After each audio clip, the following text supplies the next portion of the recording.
रानी लक्ष्मीबाई। भारतीय स्वतंत्रता संघर्ष में न केवल पुरुषों ने बलिदान दिए हैं, बल्कि भारतीय नारियों ने भी शौर्य और वीरता का प्रदर्शन किया है। झांसी की रानी लक्ष्मीबाई भी ऐसी ही वीर नारियों में से एक हैं, जिन्होंने अंतिम सांस तक अंग्रेजों से भारत माता को स्वतंत्र कराने के लिए संघर्ष किया। रानी लक्ष्मीबाई की वीरता और शौर्य के गीत आज भी सगर्व गाए जाते हैं। बुंदेले हर बोलों के मुंह हमने सुनी कहानी थी, खूब लड़ी मर्दानी वह तो झांसी वाली रानी थी। प्रस्तुत एकांकी में रानी लक्ष्मीबाई के चरित्र को एक कुशल सेनापति के रूप में दिखाया गया है। बल सब पर विजय प्राप्त करता है, परंतु वह विजय क्षणिक होती है।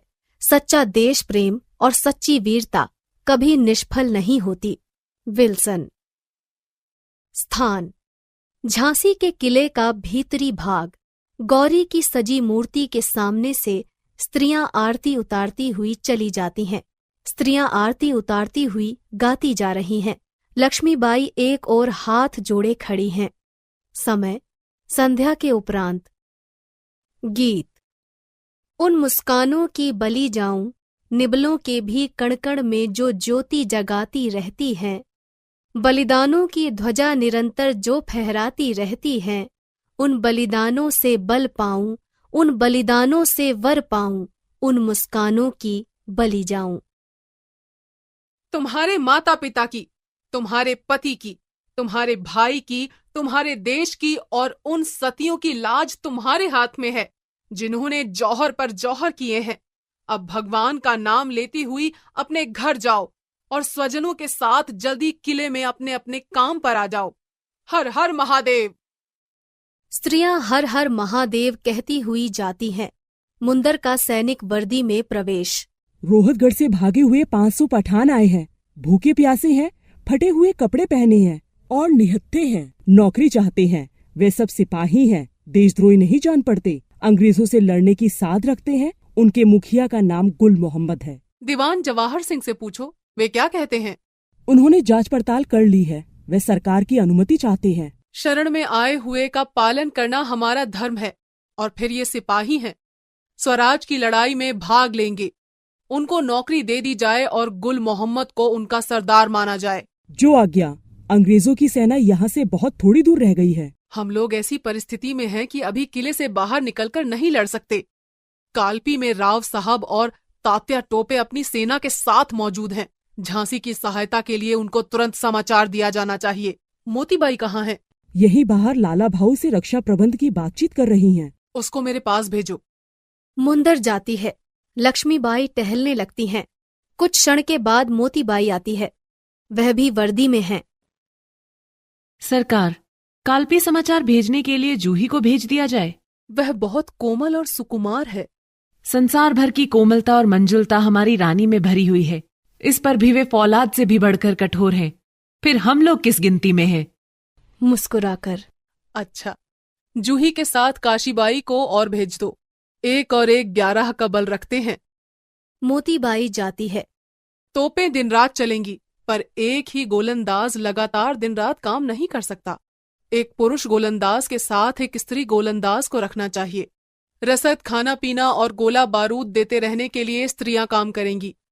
दीवारों या बुर्जों के टूटने चटकने पर तुरंत स्त्री और पुरुष कारीगर चूना, गारा, पत्थर इत्यादि लेकर पहुंचे। इसकी निरंतर तैयारी रहे। दीवान जवाहर सिंह और लाला भाऊ ने ये सब पढ़ लिख लिया है। मैं आगे को फिर दोहराई देती हूँ। किले के भीतर बारूद बनाई जाने लगी है ना? हाँ सरकार, आज से इस काम का आरंभ हो गया है। मोतीबाई काशी और जूही को लाती है। वे दोनों वर्दी में हैं। आकर फौजी प्रणाम करती हैं। तुम दोनों को कालपी जाना है। मोतीबाई से सुन लिया है ना? प्रसन्नता के साथ। हाँ सरकार। जूही से सिर पर हाथ फेरकर। तुम्हारे नाम की महक और देश की मुक्ति का मिलन हो। जूही सिर झुका लेती है। काशी से सिर पर हाथ फेरकर। काशी, तू स्वराज्य का तीर्थ बने। हर हर महादेव। दोनों जाती हैं। मैं इनके भेजने का प्रबंध कर दूं? नेपथ्य में स्त्री कंठ से हर हर महादेव की पुकार सुनाई पड़ती है। मुस्कुराकर उस दिशा में देखती हैं। यह अपनी स्त्री सेना का स्वर है। मुस्कुराकर। हाँ सरकार, लक्ष्मी सेना का। इनमें से अधिकांश स्त्रियां, जिनका बहुत सा समय साज सिंगार और बातों के तूफान उठाने में जाता था, किस आन बान के साथ हथियार लगाए चली आ रही हैं।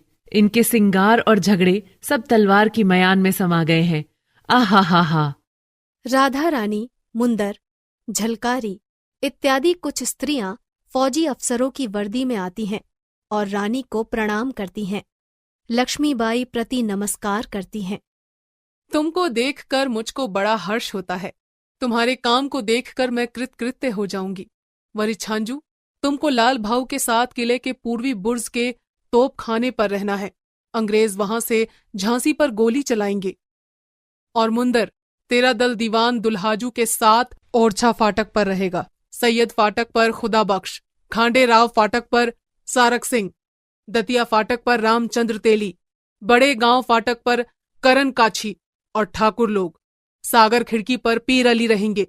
तू किले में आती जाती बनी रहना। वैसे मैं स्वयं किले के भीतर और बाहर दोनों जगह काम करूंगी। नगर की गली गली में घूमूंगी और जनता को सचेत रखूंगी। अंग्रेजों के गोलों से नगर में आग लगेगी, उसको बुझाने का तुरंत प्रबंध करूंगी। किसी को खाने पीने का कष्ट ना हो पाए, इसका प्रबंध करती रहूंगी। अब सब हर हर महादेव कहकर शांति, धैर्य और संयम के साथ अपने अपने काम पर लग जाओ। हर हर महादेव। वे सब जाती हैं